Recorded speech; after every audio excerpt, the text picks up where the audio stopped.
سلام دوستای عزیز، امید جور و صحتمند باشین. خوش آمدین به یکی از ویدیوهای آشپزی ما. امروز میخوایم براتون بانجان بخچه‌ای جور کنم.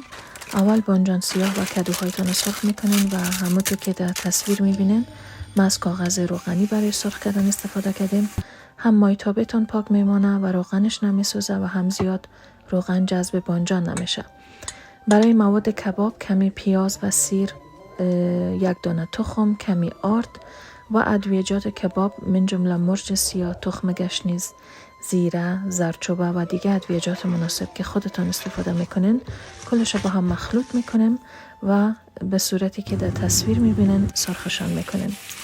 برای سس غذا کمی بانجان رومی تازه و مرچ دلمه سرخ و زرد، کمی سیر و نمک و مرچ سیاه را سرخ میکنیم و مواد در ظرف داشتان میپرتین و باز اردانه کباب در یکی از بانجان ها تو میتین و باز در سس میمانین.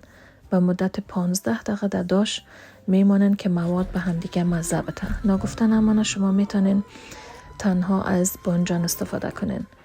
آماده سرو میباشه و نوشک جانتان.